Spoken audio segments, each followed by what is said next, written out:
Salam, everyone. Welcome to the Muslim Street. This is Hina Lotus, your host. Today, Malik Aziz, my co-host, will not be on. He'll be helping out producing. Of course, a huge shout out to Lance Scurv. We love him. He helps out with all our technology and helps produce as well. So I wanted to shout him out. We have an amazing episode that is planned for everyone today. We have an amazing special guest, Robert. He has an organization called Islam for Europeans. So please introduce yourself, and then I just want to get straight into it. Assalamu alaikum wa rahmatullahi wa barakatuhu, Sister Hina. Thank you so much for having me on the episode. My name is Robert. I converted to Islam in 2003. I've been Muslim for 22 years.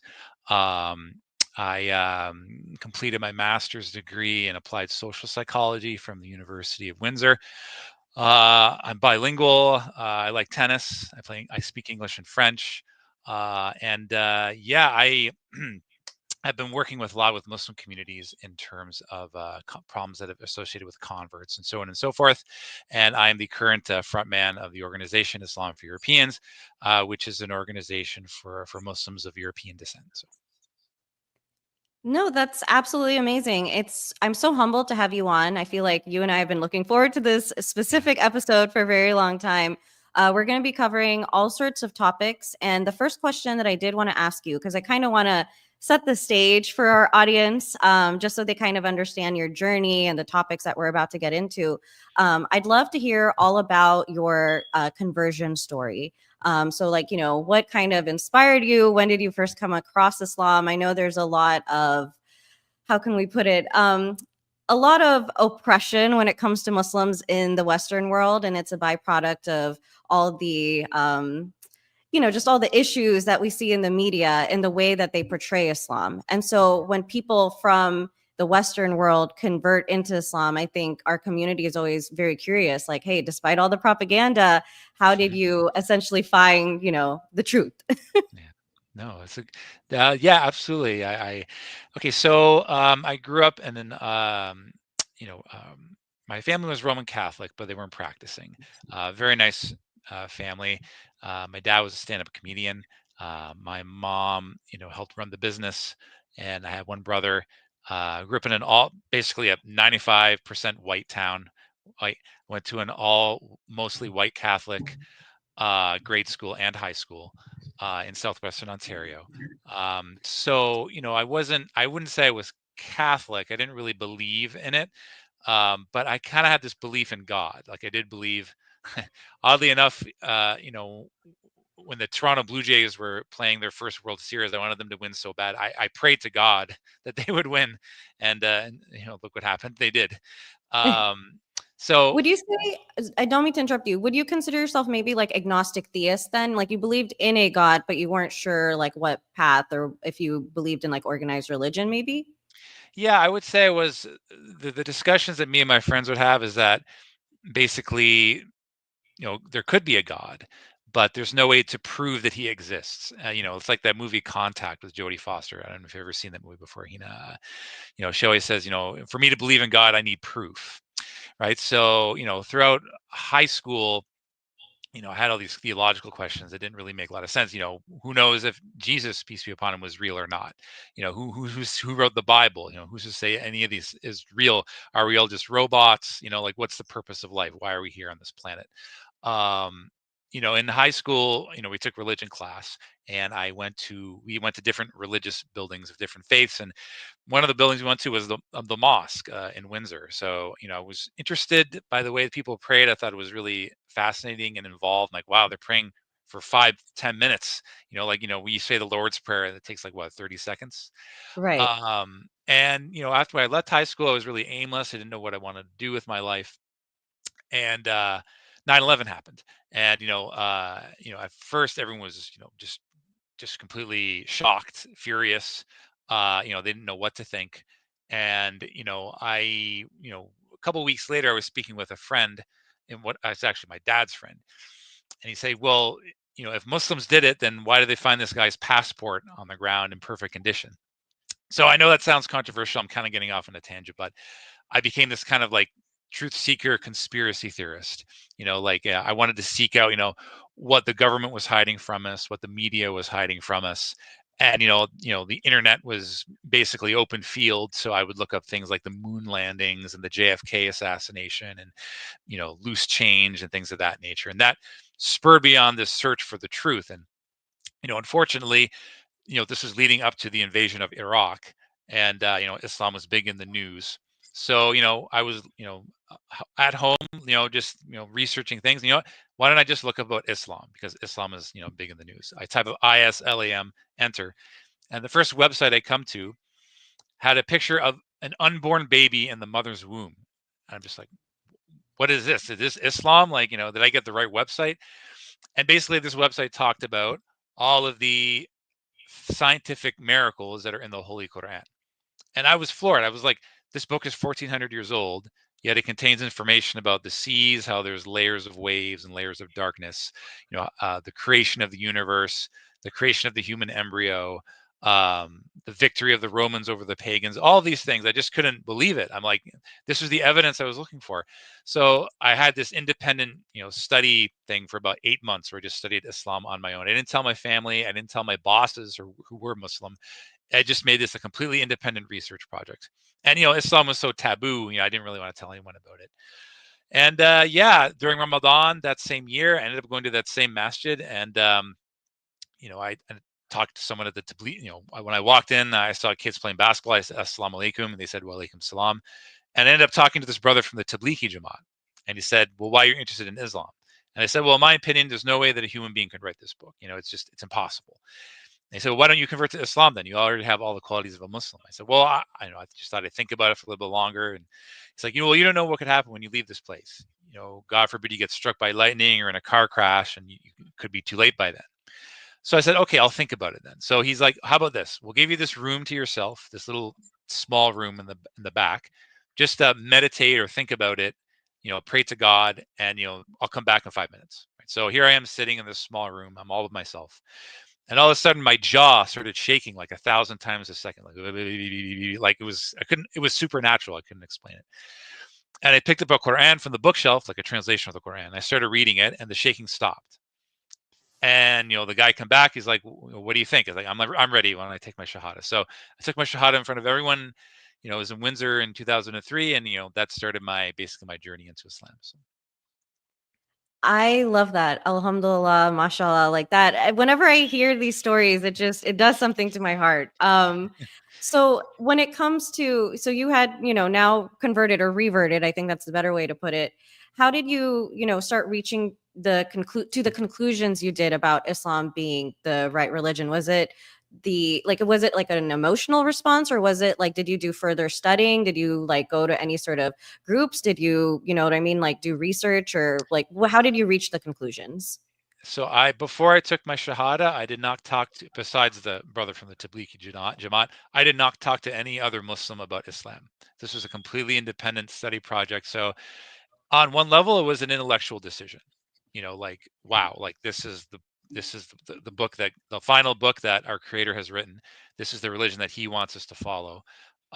It's this it's basically, if you reject this message, you're rejecting all the previous prophets. I have no choice.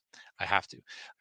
So on an intellectual level, yes, but I also had some very incredible, emotional experiences. I had one dream where I was, feeding a poor person, and I looked up and I just saw this blinding light. Like, it was just so immense, but it wasn't a scary dream. Like, before I became Muslim, I was terrified of like aliens. So like, seeing like a light or a UFO would just terrify the bejesus out of me. But just light just felt like, when I woke up, I felt like it was almost like a Allah's presence or an angel's presence. So yes, there were like emotional things that happened to me. That's one example.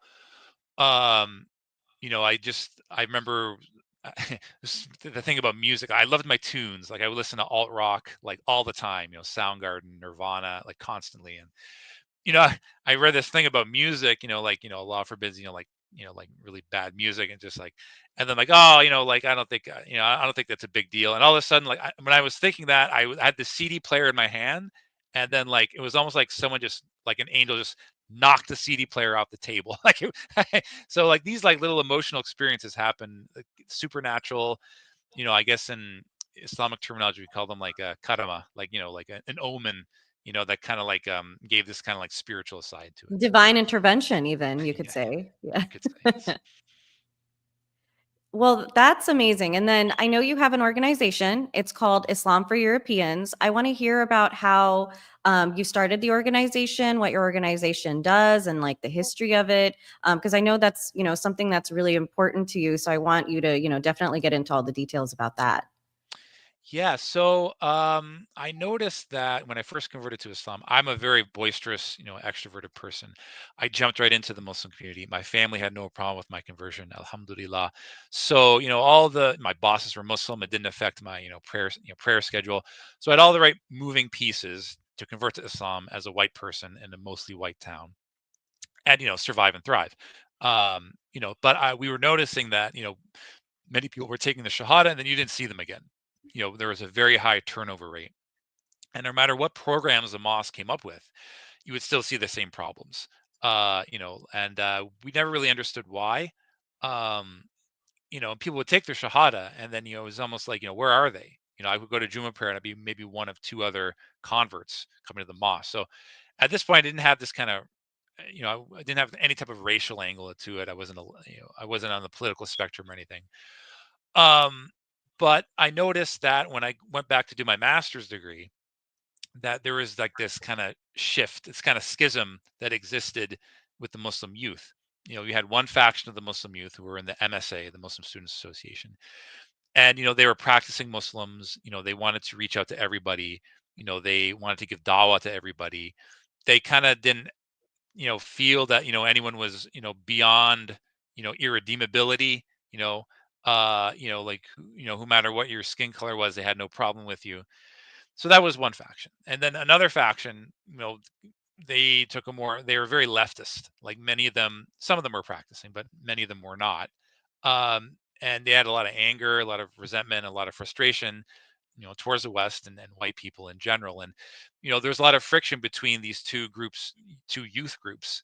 And, me being the older convert, I was trying to like hash this out, like, and because these people were basically, the people on the left were basically becoming the spokespeople for the Muslims, for the Muslim Ummah and the Muslim community in Windsor. And the mosque, God bless them, they did what they can, but they don't really reach out to the media all that much. They didn't really have a voice, even though they're the source, the font of like Islamic knowledge. So I saw this big rift, and I just thought to myself, I understand where they're coming from. The Muslims who are on the left. I understand their anger, their frustration. So I wasn't trying to discredit where they were coming from, but I understood that someone like me, who reads up about Islam, um, it's difficult enough, trying to learn Islam and everything like that, and pray 5 times a day, and become a da'i, for your whole family and community, when there's this, clash of civilizations going on. On the one hand, you have your Islamophobic uncles who hate Muslims and Arabs, and they feel that Muslims don't belong in the West. And on the other side of the ring, you have people who ally themselves with the political left to the degree they think that that white people are basically the antithesis of Islam. Because like many of my people had no problem. I had very few problems with my white community. Most of them had no problem with my conversion to Islam. So I just felt that they were overestimating, the number of white people who hated Islam. So for those reasons, me and my friends are just like, what? There's a gap. There's no organization that exists for white Muslims. And even the term white itself, we knew was very loaded in and of itself. So we termed it Islam for Europeans because we understood that if we were to create an organization like this, um, our niyyah is that we want this to be good for the entire Muslim community. It's not just about converts, not just about white people, but the image of Islam in the West and the safety of Muslims in general. But we have to walk a tightrope. We don't want to alienate, the rest of our brothers and sisters. So this is why we created this organization, in short. So yeah. I love that you took the initiative to do that because there was a dire need in the community. You saw that it affected you, but you saw that it also like affected the rest of the community, especially people who are converting in. And before I ask you the next question, I actually wanted to explain something to our audience. Um, our program, it does lean very left, but I think it's left in a way that it's very studied and understood. And so when you talk about the left and the right, you're basically getting into systems of oppression. So I'm going to give three examples, three different oppressive systems, and I want the audience to kind of understand that there is intersectional oppression, but different systems affect different people. So for example, if we bring up patriarchy, in this case, Robert as a man and me as a woman, I am oppressed and he is benefiting from it, correct? I think also when you come to the racial hierarchy, um, if you take into account white supremacy, is that something that Robert benefits from? Yes. Is that something that I do not benefit from? Absolutely. I would be considered oppressed. But when you look in the context of the Ummah, and you look at the fact that I was born into Islam, I did not convert or revert. I was, alhamdulillah, born into it. And this is someone who would be, unfortunately, in the Western world, perceived as an outsider to the Ummah, where people are, born into it. As someone who's a revert, he is actually the oppressed group, right? And so you can't just look at, okay, well, because Robert is white and he's a man, he has certain privileges, and thus he's not being oppressed in the context of the Ummah. Because think about it from the framework of a white person converting, their parents and their family members, their friends, their coworkers are most likely not converting with them. And so most people who are born into the religion, they're going home and they are praying with their family. They're, doing iftar with their family. They're fasting with their family. They're planning on going to Hajj together. They share that culture. They share that bond. They share that religion. That is something that you did not have the privilege of, essentially having when you reverted. And to revert into a religion and know that you are going to be essentially depending on the masjid and the ummah and people that are surrounding you to essentially be your ummah, be your family, and do these things with you, for them to then discriminate against you for something that you can't control. That is a form of oppression. I think I've seen reverts and converts, however you want to put it. I prefer saying revert, but I've seen a multitude of them going through this, whether it's, people who are white, black, people who converted from, Catholicism, Christianity, Hinduism, Buddhism. I mean, atheists all across the spectrum. They are viewed as outsiders. And I think as Muslims, since we are a collective ummah, if we are going to sit there and say, well, Islam is the greatest equalizer, where we do not take into account racial hierarchy and we do not take into account, gender subordination or socioeconomic class, we then, I think, do have this responsibility to treat reverts and converts as equals, and not just equals, but they require certain resources that we are already privy to. So I did want to explain that. Robert, do you have any thoughts before we get into it? Yeah, you know what, as a thought experiment, and I'm glad we're having these discussions. As a thought experiment, I always like to say, what if a bunch of white people like me, in the same city, we all converted to Islam and we moved to Japan, you know, Right. we would be the oppressed ones. The Japanese are there's Japanese supremacy there. They speak the language. They know the people and everything. Yes, there's an element of Western supremacy because they've been very Westernized. But they in that particular sense, I would be this marginalized group. So, I would say the best strategy in our case is, hey, we're white Muslims and we got our own masjid in Tokyo, but we have all these Japanese converts coming in. The best strategy is the collectivization of converts, and not meaning that to separate them from the greater Muslim community.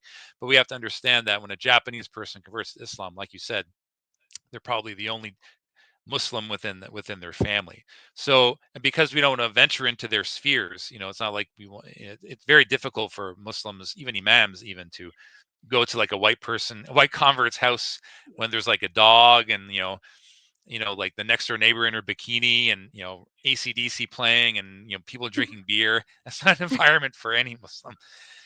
So but there needs to be this niche. These converts need to help create this Islamic niche. And I think it's great that you have a Muslim family. I don't think, yes, you can say that that's a privilege, but instead of saying we need to lower the bar for all these converts, why not help raise their own bar within that medium, so that we both have these more privileges. These are bounties that Allah subhanahu wa ta'ala has given us. So but I'm glad that you're saying this, because you understand that converts are going through an enormous tumultuous time. And I just yeah, I appreciate that. I just think that the way that we've been trying to help them is you know assimilate them into an existing Muslim community, where that's simply not feasible for like many people who take their shahada. I think they don't can't you can't take them away from their work, you can't take them away from their family, you can't have them live in the masjid 24/7. So this collective approach, I think, is what we advocate, that for converts without separation, of course, for the greater No, Muslim of course. And I think the fact that you recognize that and did something about it is, super important. And, coming back to your organization itself, since we were talking about the political spectrum, does your organization lean any which way politically, in your opinion?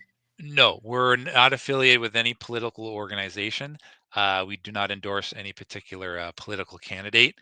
We're an apolitical organization. I myself, I have my own takes, that I give sometimes.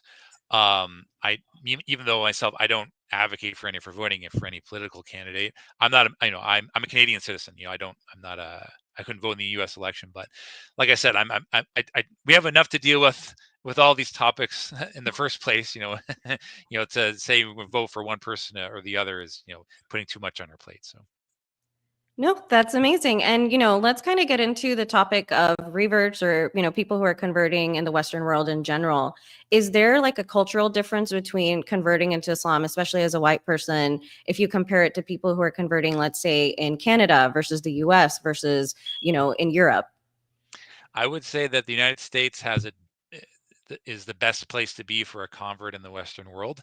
The United States has always been kind of like the rebel in terms of like choosing different religions. As like the Puritans wanted to get away from Europe because they were being persecuted. The Amish, the Mennonites, these are all like movements that started, like because it's kind of like this kind of religious freedom movement. And we cannot discredit it all. And I think the biggest reason why it's converts have it better in the United States as opposed to Canada and Europe is the enormous efforts of African American brothers and sisters. They laid the foundation. They were the flag bearers of Islam, for more than more for centuries, basically. So, and they basically indigenized Islam within the United States. So when people think of great heroes, African American Muslim heroes, you think of converts like Malcolm X, Muhammad Ali, um, Janet Jackson, the list goes on and on and on. So, but with Canada, the thing is, most, uh, Canada's very wide, like spread out. Per capita, there's not that many people. um, they don't have the kind of the same resources, and most of the Muslims who live in Canada are not born in Canada. So it's a much newer community. They're much more nascent. And outside of Toronto, there really isn't much. You have to be in the greater Toronto area, or like another large metropolitan area, to get like resources for converts. In Europe, it's even worse, because Europe is like basically ground zero between the battle between East and West. It's like it's the border between Europe and the Middle East and North Africa. There's always been this clash of civilizations, even before Islam and before Christianity came on the scene. So yeah, I would say UK, France, a lot of the Western European countries. um that's probably where it's going to be the most difficult. I mean, like it's ground zero for that type of mutual animosity. There are some exceptions, of course. I mean, Bosnia is a Muslim majority country, so is Albania. Lithuania has been able to, with their tiny Muslim community, kind of set themselves apart from that conflict. But yeah, Canada and Europe remains to be like, kind of a difficult place, to be a convert, I'd say, compared to the United States. Yeah, no, I can understand that. I have heard, I mean, obviously, we've seen like the hijab ban that happened in France, and the culture that's going on over there, especially in the UK, with, the recent news of the Pakistani, grooming gangs and everything. I feel like there's always, I think Islam is obviously very, there's a lot of propaganda against Islam within the Western world. But I think in Europe, it's like plus one. It's like this hyper fixation on it. And I've noticed that even in the United States, when people hate on Islam, they look at it almost like a political ideology. But I think in Europe, they hate on the religion itself. I'm not saying that that doesn't exist in the US, but I think it just takes it to a completely different level in Europe. But that being said, the next question that I had for you was, now that you have reverted, now that you have this organization, what obstacles and challenges have you been running into as a byproduct of both reverting into the religion as well as creating this organization? I know it's a really loaded question and all that, but I'd love to just hear your experiences that you've been running into. Yeah, so I would say that first and foremost, we are getting a lot of support, and a lot of it comes from born Muslims who aren't white, who are come from various backgrounds. We've gotten a lot of support from African American brothers and sisters. I've interviewed many of them on my channel. Um, we've gotten support from Pakistani Muslims, Arab Muslims, and across the ideological spectrum as well. There are Salafis who support us. There are Hanafis who support us. So first and foremost, we're getting a lot of support. Our detractors, I guess you can kind of say they're mainly coming from two fields. Well, I guess three, but from the Muslims, our main detractors are the ones that say we are creating division, right? And that gets into the whole topic about division. What is disunity or division when it comes to Islamic organizations? And you know Black American Muslims have been telling me that this is a debate going on even within African American Muslims themselves. Some are saying Black Muslims need to be united, and we need to have our own organizations in order to thrive and survive. Others are saying no, we need to be one ummah and shed this whole approach and kind of take this monocultural solution. And you know I'd have to agree that we're not living in Medina. Like in Medina, we always look to the Prophet Sallallahu Alaihi Wasallam and his companions as the paragons of Islam and what we should be doing. But again, you have to look. That was a different time back then, in the 7th century. In Medina, everyone lived in the same city. It was one monoculture. Everyone depended on each other to survive. When someone converted to Islam, you had this whole integrated society that had Muslims in it already. That's a totally different situation than the 21st century West. We have multiple cultures living in multiple spheres, and like so there's that there's one that's one faction that says we're dividing the Muslim community, which isn't true. The other faction is saying that what we're doing is racist. I guess just kind of this fear that white people, even if they're Muslims, collectivizing for any reason whatsoever is in and of itself white supremacy. And my response to that would be, we're doing this, for the benefit not just of ourselves, but the greater ummah at large. It's our responsibility collectively to give da'wah to our people. And this is something that Malcolm X himself elucidated in his autobiography. I can provide the exact quote later on, but he said basically that white people who aren't anti-racist at the time, he wasn't specifically speaking about Muslims, but he said that they should create their own organizations and work on giving teaching to their own people. We would still work with them, but again, they have their own independent organization that they run themselves. So yeah, so those have basically been the two main detractors. We also have people on the far right. People, they accuse us of being far right. Far right hates me. I've been called Far right like within the context of Muslims, or far right in the context of just the non-Muslims, political ideology? white European. So there's basically Okay. two factions on the. Just to give a brief overview, there's basically two factions of the white of the European right. You have the anti-Islam right, and this is the faction that Muslims end up debating with. Your Tommy Robinsons, your um, apostate prophet David Wood, Jordan Peterson, very anti-Islam. They hate Islam for Islam's sake. It has nothing to do with the changing demography or culture of Europe, but just Islam in and of itself. If people can convert, it's so fine. It's fine. Everybody comes here as long as they convert out of Islam, then we're okay. And then you have another faction of the right called the dissident right, and they don't hate Islam per se. Some of them actually admire Islam. Their main concern is not that Islam is becoming bigger, but that in a generation they feel like they're going to become a hated minority in their own homelands, right? So I'm not suggesting that uniting with either of these groups. I don't think they want us, but I do think it's important to keep in mind that they exist and they really don't like each other. So yeah, that just briefly, that's basically the third group that doesn't like me very much. So Of course. No, and I appreciate you sharing that because even in the Quran it says, and I made you in different tribes and nations so you may learn from one another. And so I recognize as a Pakistani Muslim that, let's say, Bosnian Muslims or white people who converted into Islam, or like my co-host Malik, who is a Black Muslim and also converted into Islam. I think everyone, even though we are one ummah and we have to work, there has to be unification and we have to collectively help each other. There's going to be certain like sensitive needs to, let's say, women in Islam, right, that men cannot cater to, or there's going to be certain needs to people who are reverting or converting into Islam that people who are born into it may not be able to conceptualize. There's also different cultural differences, right?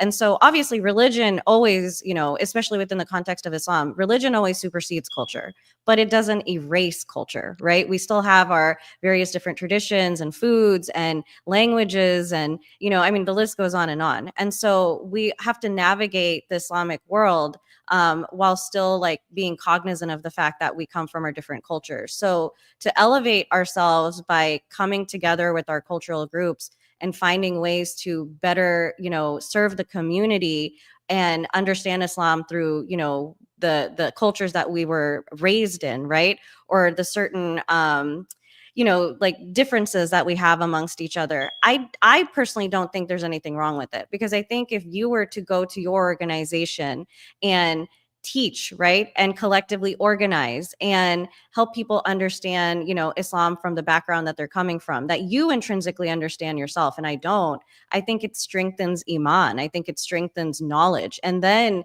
individuals from their respective communities can go back to, like, let's say, the masjid or Islamic functions, and we can collectively organize and be stronger for it. So I don't think it creates division. I think it's just being very hypersensitive to the fact that there's very different necessities. There's a lot of things that you've experienced within the context of being a Muslim that I will, unfortunately, or fortunately, however you want to look at it, never be able to understand. But that doesn't mean that I can't offer solidarity. I just can't sit there and tell you, well, you need to do X, Y, and Z when I haven't gone through your experiences. So I think you see this a lot, even if we're just getting away from talking about like the collective ummah. I think human beings will see other people who are oppressed or have certain challenges and say, well, this is how you need to solve it. If someone is oppressed or has certain challenges or obstacles that you have never gone through, you cannot tell them how to adapt or assimilate or resist.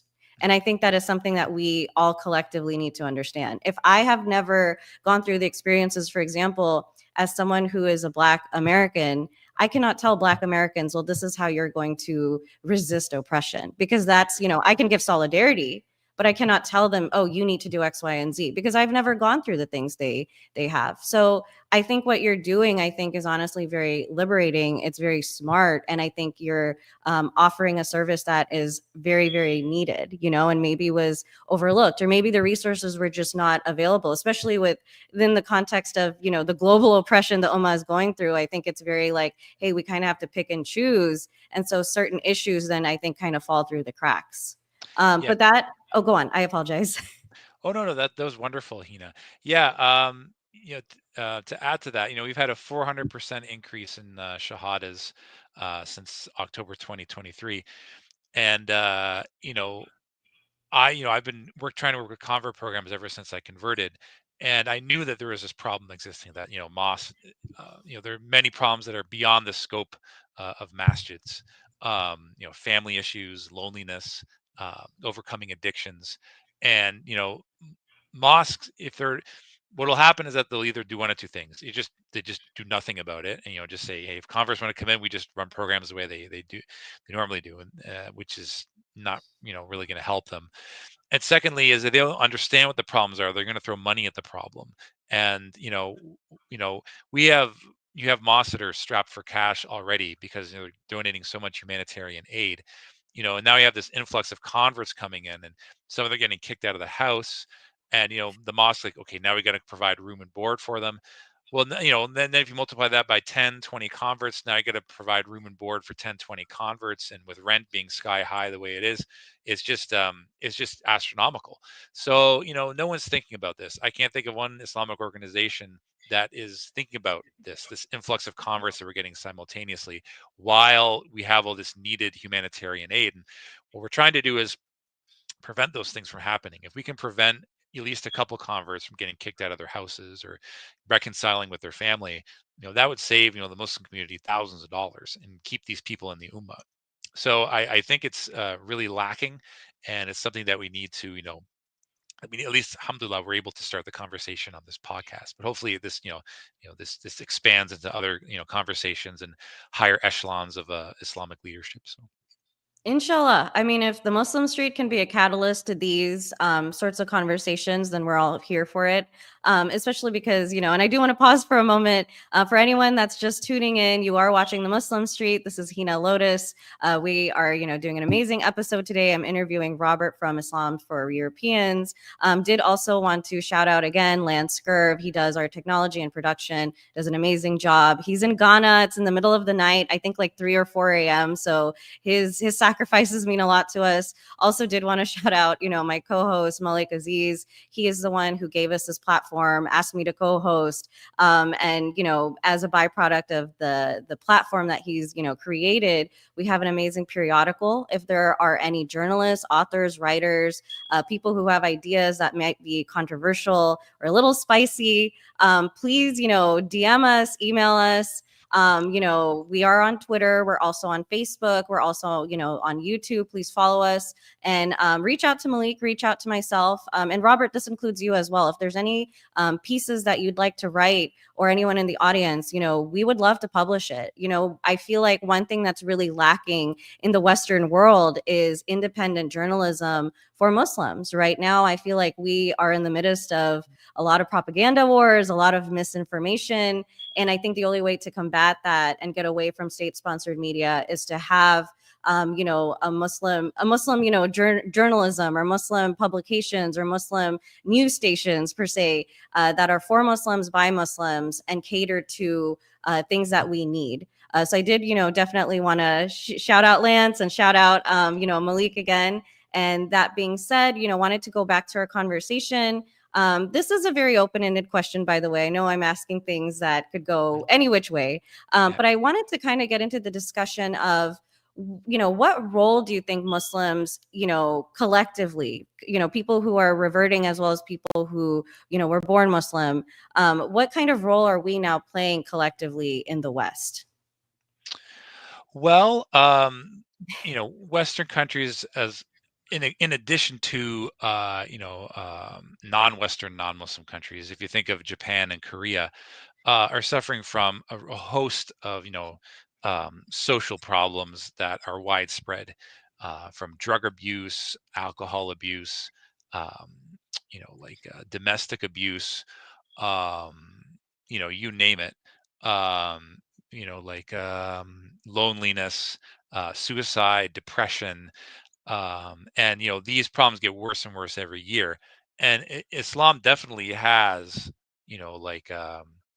cures for these. This is the religion that our Creator wanted us to follow, and it just simplifies your life, and it can put you on a straight path, and you know um get rid of all these negative aspects of society. I mean, growing up in my all white town, I love my people. I want what's best for them. I would love for them, to facilitate, for them converting to Islam, even if it's in small groups. But some of the behaviors were just awful, like alcohol abuse, gambling, drug abuse, you name it. And it really has negative effects on people. And I saw this all throughout high school. I mean, it's kind of like Western chauvinism. And that's the thing. The one of the misconceptions about Islam is that they think Islam oppresses women. And growing up through high school, I always heard like these like awful things that we would say about women, and it was just so degrading. I just just disgusting looking back. And when I was with the Muslims, like, you never heard any of that. It just, they had so much more respect for women. And I just I wish I wish like went to a high school with the same people, they were Muslim. I mean, even if they weren't practicing very much. I just think that it would have solved so many problems. So Muslims can, have, the key to this. I think they can really provide these great things. It's just that, you know, um, one of the barriers is that, there's like this propaganda that's coming from, right wing circles that Islam is taking us over. They're taking us over demographically. They're taking us over religiously. Um, and it's just impossible to try to, like, convince these people otherwise. Especially if they're on social media. But if you take this collective approach, especially in Europe, what happens is that if the European converts themselves, if they're given the tools to collectivize in the same way that African Americans did in the United States, you know, um, it would create an environment where it'd be easier for them to convert, maybe as families, as people get married, have kids. So, they're still Muslim, but they're still maintain their Belgian culture or their German culture or their British culture, just with the un-Islamic aspects removed, right? And in turn, what this will do is that you keep the two factions of the right that I talked about previously divided, because the anti-Islam right, they would absolutely hate this idea. Like, what are all these white people converting to Islam for and having kids? And like, and the dissident right, they'd be like, no, this is actually kind of based. So, Right.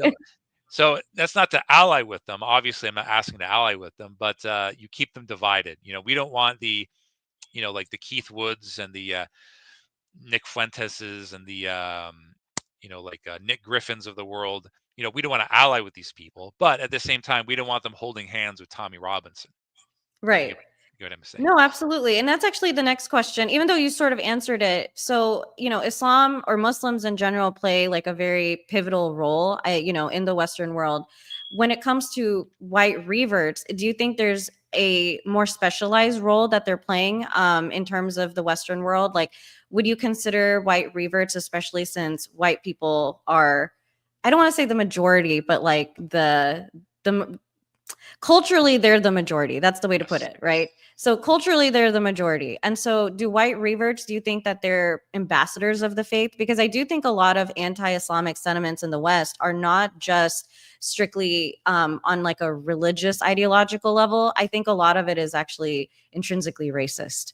And so when people that are all American white or Canadian white, born Christian or atheist or whatever the case may be, if they have Islamic sentiments because they're associating it with race, if they see white reverts now coming about, do you think that will change their perception? Is that, and is there a pivotal role that white reverts are playing within this like discourse? Well, let's take a look at Europe proper. I mean, if we were to take this approach, look, More in Common did a study a year ago. They're an organization based in the UK that does polling, and they asked non-Muslims, "What are your opinions of Muslims?" And the results were pretty shocking. 9% said they strongly dislike Muslims. 12% said they slightly dislike Muslims. So 21% dis- dislike Muslims, basically. 40% had either no opinion or neutral, right? So these are people who are just undecided, so that's a huge chunk. And then 17% said they slightly liked Muslims, and then 18% said that they really like Muslims. So 35% said they had a positive view of Muslims. Now, they didn't um, further stratify this polling based on race, but there's definitely, it gives a totally different picture than what you see on Twitter. Because when you, by default, when you're a Muslim and you go on social media, you're going to be interacting with the most extreme haters, and they're going to be obstinate. You're not going to be able to change their opinion. And I think really need to be wise and look at polling and think about what white people actually think about Muslims and Islam. Having said that, I think white reverts need to play an important role. I just think that we need to, we can't, I understand where they're coming from, and that they try to be even more leftist and more anti-white because they want to try to fit in. But I think in the long run, it's doing more harm than good. I think you can't come across to your people as just like someone just hates their own people. I mean, that's not going to be effective. But you don't want to take the other extreme and just say, all the white people are great. Obviously, there's a large anti-Islam element, among white Americans, white Canadians. I'm not denying that, but I think we need to take this balanced approach, and that we need to, give dawah to our people and be of collective voice. Now, when it comes to um, born Muslims, such as yourself, I do think that you know the things that they are doing that they want to do are helpful, and I don't want to try to reinvent the wheel. I think born Muslims inviting the convert to iftar, saying salam alaikum to them at the mosque, advocating for them on their behalf. What you said, let the converts, figure out what they need themselves. Those are all wonderful things. And I think Muslims, they want to help. They want, converts to, thrive and survive. They just have to understand that there are things that they can do to help, but some things that are just kind of just very, beyond their scope. So, in conclusion, yes, I do think Muslims in the West can play an important role. I just think we need to tweak how we're doing things. I think that if we recognize that there are varying attitudes and spectrums about Islam and Muslims among white Westerners, and take this communitarian approach to the Dawah, I think that would help us out tremendously. So. No, it's definitely very important. I think, I talked about it in another episode previously, but I was born a Smiley Muslim and then I later reverted to Sunni Islam. So, I've been a Muslim throughout this entire experience, but I basically went from practicing one sect to another. And I'm not saying this is intrinsically an Ismaili problem or a Sunni problem, because I think, there's understanding and amazing people in the Smiley community and also some that are not. And you see that in the Sunni community as well. Now, that being prefaced, when I was, going to Ismaili Jamaat Khanas, that's what, they call their respective masjids, there were a lot of people who were marrying outside of the faith per se. And, there's quite a few people who married, white, all-American, non-Muslims who were not, practicing or didn't want to convert at the time. And I think what made me really sad was even when they would express that, hey, maybe I want to revert, maybe I want to convert into Ismailism. A big issue that I saw in the specific Jamaat Khana that I went to is people were just so mean and treated them like outsiders to the point where they didn't feel the desire to convert. And it wasn't because they didn't believe in it on an ideological level. It was just because of the way they were treated. And when I went to the Sunni community, and not to say it doesn't happen, because I've heard stories of this happening within the Sunni community as well, but the Sunni masjid that I go to, one thing that I really noted, and it's why I stayed so loyal to this specific masjid, is because I will see people who either, married a Muslim and then later reverted, or, out of their own free will, one day picked up the Quran or had a positive experience and reverted as an individual. And like we talked about, without any family or friends, kind of went against the grain and, did it in such a way where it took a lot of bravery and courage.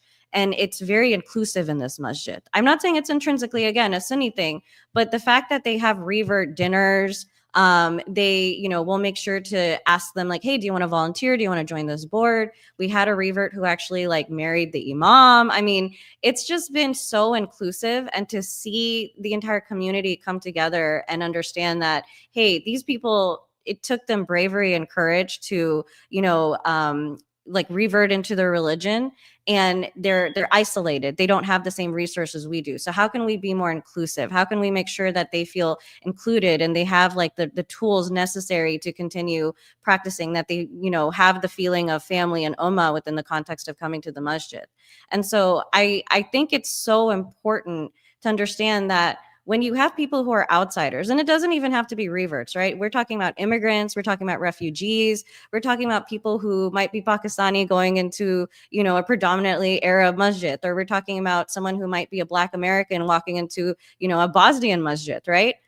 If you walk into a space and you feel on a cultural level like an outsider, I feel like you require even more love and understanding and inclusivity and compassion than, people who are all kind of part of that collective, right? So what I'm basically saying is, in high school terms, we go to these masjids and we see cliques and we see anti-Black sentiments, or we see anti-revert sentiments, or we see, like what you went through, like, hey, what are these white people doing, and white supremacy and X, Y, and Z. And, like you'll just see these racial, you know what I mean? Like discrimination, or I've seen it even against refugees and immigrants. When we have that kind of hatred in our heart, or like we bully people, or we further marginalize them when they're already going through something that is so tough, that is not part of a facet of our faith, right? And so I feel like, yes, you can, practice the pillars. And I'm not saying don't practice the pillars. This is obviously obligatory, but we have to take a step further and make sure that we're looking at every action that we have in life through the lens of Islam. And part of that is compassion and understanding and putting ourselves in other people's shoes and making sure that people who are isolated or marginalized in any capacity feel welcome, because these are our Muslim brothers and sisters, whether they're, culturally, racially like us, whether they were born into the religion or not, whether they're the same socioeconomic class or not. And I've always thought this way. So when I see people kind of function like that, especially in a religious setting, I don't quite conceptualize it. I'm like, like, what's the point of coming to the house of God, right? Knowing that we are a Muslim ummah and treating other people poorly for things that they cannot help, knowing that in the outside world, they themselves are going through certain challenges that we don't. So I didn't mean to like get all like No, lectury no, or no. anything like that, but it's just something I'm so passionate about. Well, look, Um, yeah. No, I understand where you're coming from. Look, there's a medium-sized city in Canada. I'm not going to say which one it is. It's about 43,000 people, right?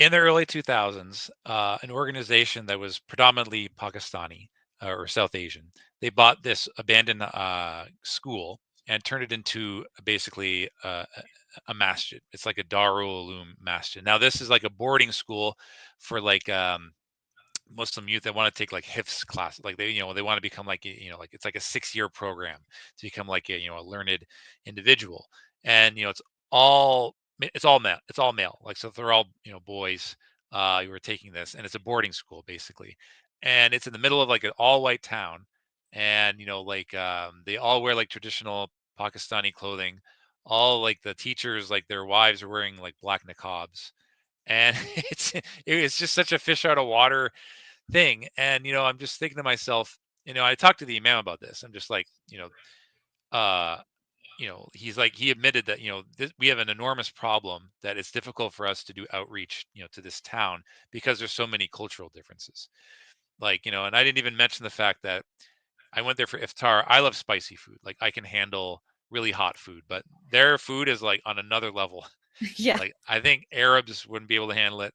I don't think Somalis would be able to handle it.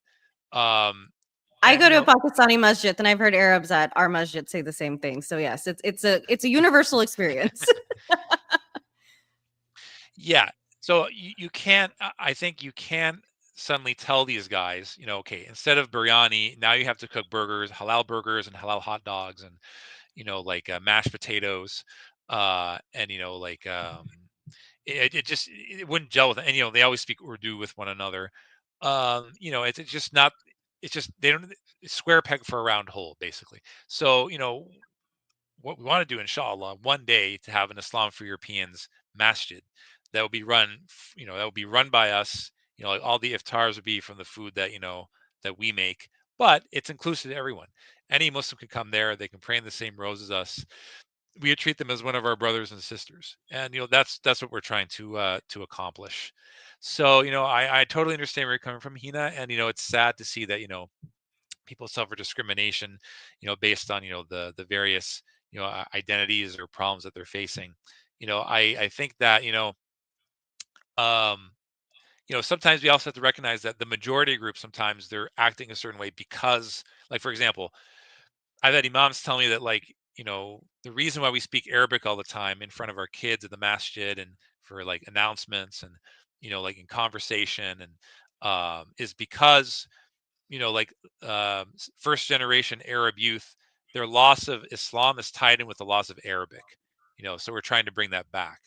So it's understandable. But what happens when you suddenly flood this mosque with 20, 30 converts? Now you have to start all speaking English because they're all monolingual adults, right? So what we're saying is you can't really, we're not asking them to, start speaking English with one another because, that's goes against their mandate. That's what they want to accomplish. The better idea is the converts themselves, if they have their own Quran 101 classes, and that way you can teach, the alphabet and, teach these people who don't know any Arabic, how to read Al-Fatiha and two other surahs. So that's kind of my approach. I mean, we need to look at both sides. It's very difficult for them to change their way. And like sometimes even that boarding school, like they said, they can't have an open house because there's legality issues. You have underage kids there. Their parents are entrusting the staff that they're not going to be abused or anything. If you have an open house, who knows who may come in? Drug addicts, drunk people, a woman wearing a skirt. So Right. there's just so many things that could happen. So I think that it's important to see both sides of the story, but I do agree that sometimes we never want to be unwelcoming to our brothers and sisters. Yes, absolutely. And, I'm getting kind of more into, I don't want to call it a fun question, but a different that's kind of out of left field. Since we're talking about people who are reverting to Islam, let's kind of get into celebrities that have been, converting into Islam and how that's impacted the ummah, the global ummah at large. So, we have Lindsay Lohan who converted. We have Andrew Tate. That's a very polarizing individual. And yeah, so I just kind of wanted to get into like celebrities who've converted and how that's maybe impacted the way that the ummah is perceived. Well, I mean, when the celebrity converts to Islam, I mean, in and of itself, it's like this huge megaphone for Islam from the beginning, So, they have an enormous audience coming in.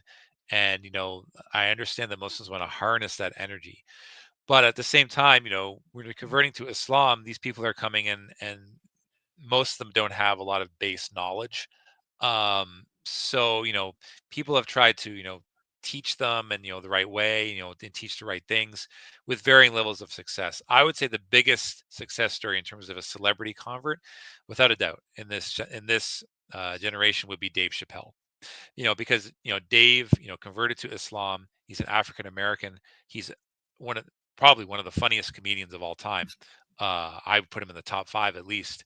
And he did it. He was also very smart because he took a year off, and he wanted to get away from the Hollywood lifestyle and learn the Deen.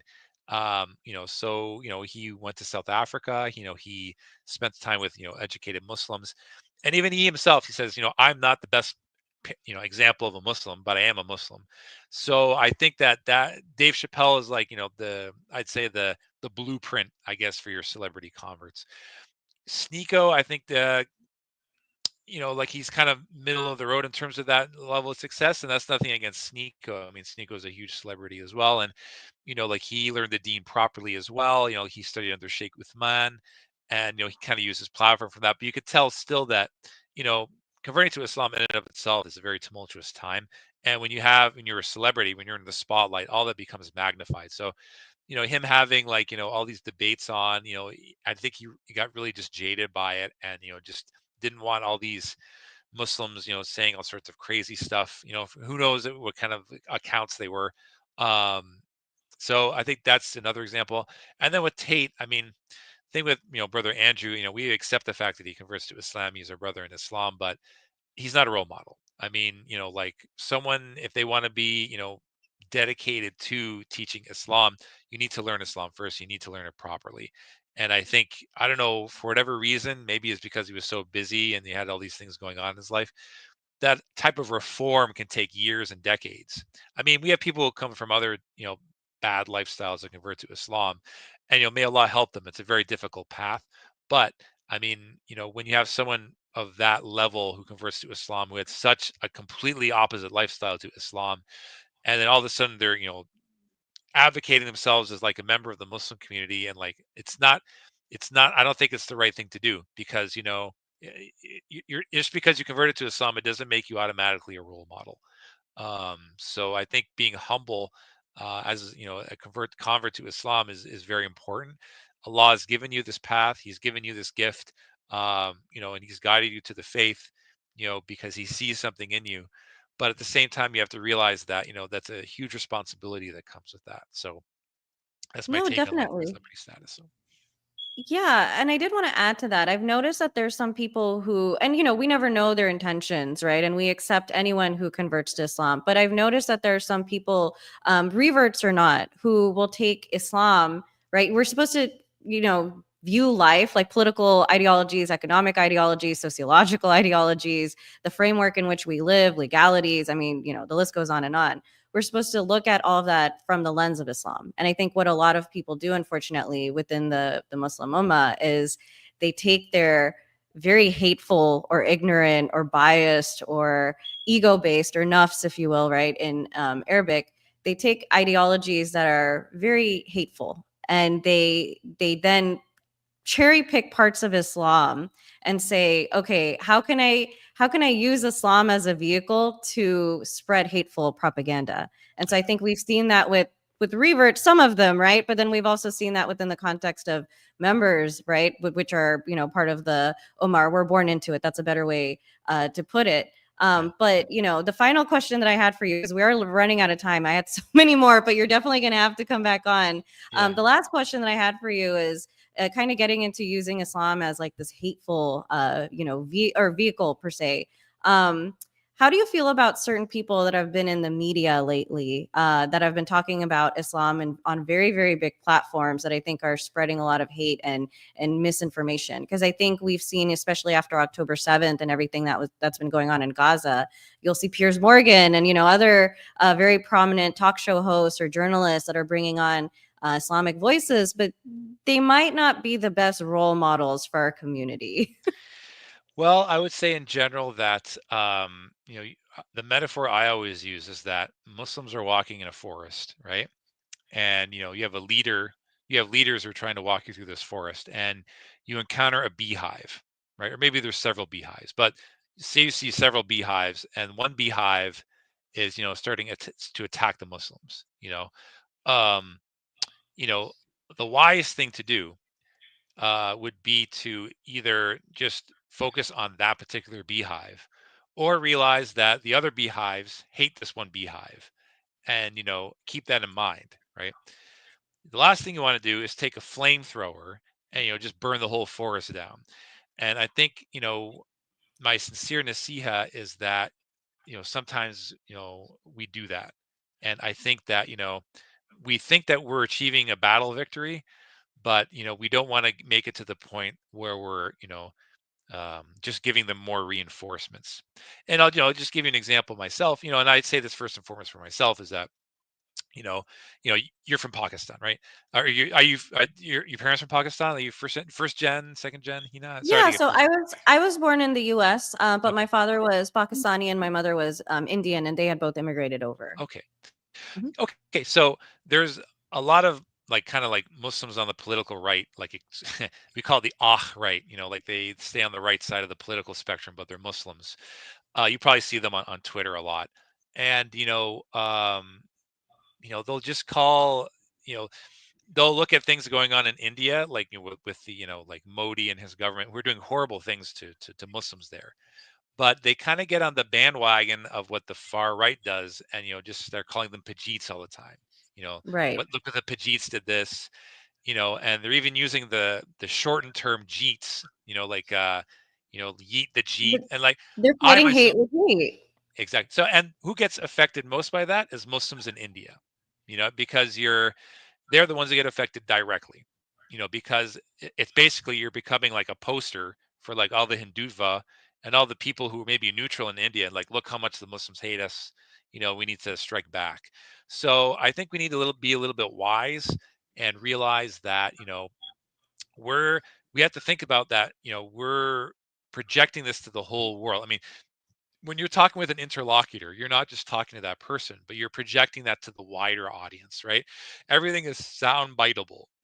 Everything is a sound bite in the social media age. Everything you say and do becomes a sound bite. And when you start, uh, gloating over the fact that, oh, let's have, let's, play into the propaganda and say, we want to have multiple kids and overtake them without any type of game plan about, are these going to be practicing Muslims?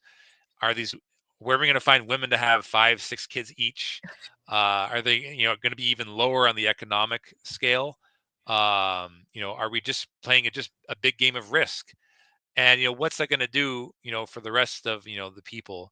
Because you have all these, like I said, you have all these neutral people who are undecided. You're not really appealing to them. you know and there's a difference between appealing to people and appeasing people. We're not saying to be a sellout. We're not saying that you have to water down Islam. We're not saying that you have to, like, give up your faith in any way. but all our nasiya is just to be a little bit wiser about what you're saying and how that might affect the image of Islam and the people who are directly affected by it. And this may sound controversial and it may sound like I'm a sellout, but I don't care. I'm not a yes man. I'm not going to sit here and say, what they want me to hear. I'm going to tell them what they need to hear. Because at the end of the day, I care about, the success of Islam in the West at the end of the day. Now, there's certain topics too that I take, there's a way you can look at it from an Islamic lens, without even hot button political issues like the refugee crisis in Europe. I mean, I look at it from a humanitarian perspective, like the amount of money that it costs to house just a few refugees in Europe, that's extremely expensive. Like there's other with that kind of money, there's people who are in dire need in the Muslim world as well. And we have to think about, what is the best place for the majority of them. I'm not saying, that none of them should come to Europe anymore. What I'm saying is that we need to take a good hard look at what's best for the Muslim Ummah globally, because, if it comes down to, housing a few extra refugees in Europe who may or may not come from a war-torn country, as opposed to heating an entire refugee camp for a whole month, in the Muslim world. At a certain point, the money's going to run out. Right-wing parties are becoming more and more popular in Europe, and I really think that the Muslim community is a bus headed off in Europe. They're a bus headed off a cliff, and instead of turning the wheel or applying the brakes, I mean, we just can't keep our foot on the gas, and we need to think long term about if we want to be successful as Muslims in the West. So Yeah, absolutely. And you know what it all comes down to? Being an ambassador of your faith. So how we treat each other, how we converse about other, Muslims, whether they belong to our respective factions or not, if we are kind, if we're humble, if we are good Samaritans, if we are diplomatic, not in terms of selling out per se, but diplomatic in terms of how polite and kind we are to other human beings. And also, being an ambassador of your faith is knowing your faith well and speaking about it in such a way where it inspires people, right? It motivates people. I want to learn more about Islam. I want to revert to Islam. I think this is an incredible religion. So to be an ambassador of your faith is the best way to preserve the image of Islam, to reverse a lot of like the negative discourse around Islam, and to inspire others. I don't think a lot of people will say, oh, well, Muslims, they want to bring Sharia law and they want to do X, Y, and Z. No, we want to peacefully live in the Western world, essentially because we have no option, right? We are being bombed and going through proxy wars and sanctions and X, Y, and Z as a byproduct of the Western world. So when we come to the US and we live within the context of the US or Canada or Europe, the best way that we can sit there and again regulate the way that we are being perceived is to be ambassadors of our faith. That's like the best advice that I can give anyone. And speaking of ambassadors of your faith, you are an incredible ambassador of your faith. Thank you so much, Robert. I'm so humbled to have you on. This was an incredible conversation. I'm humbled to be on, Hina. I really am humbled to be on because even my crew was just like, yeah, that's awesome. You're talking with the left. This was the conversation we were waiting for. So yeah, I'm really, grateful. And, just as a final point, that, not that I'm, like saying we should ally with them, but the dissident right would agree with you. I mean, they understand that the reason why there's a lot of Muslim immigration is because of the destabilization of, Muslim world. And I think even Nick Griffin supported Imran Khan. So, I guess we'll leave it at that. I've been as controversial as I could be, but thank you so much for having me on, Hina. And quickly, if you wanted to shout out your Twitter and ways to contact you, your webpage, I'd really appreciate it. Robert of Canada is my handle on Twitter. Islam, the number 4 Europeans, Islam for Europeans is our YouTube channel. And also, islamforeuropeans.com is our website. So. Thank you so much. Thank you so much for tuning in on the Muslim Street. Catch us next Sunday at 7:30 Eastern Standard Time. We'll see everyone then. Thank you. Assalamu alaikum.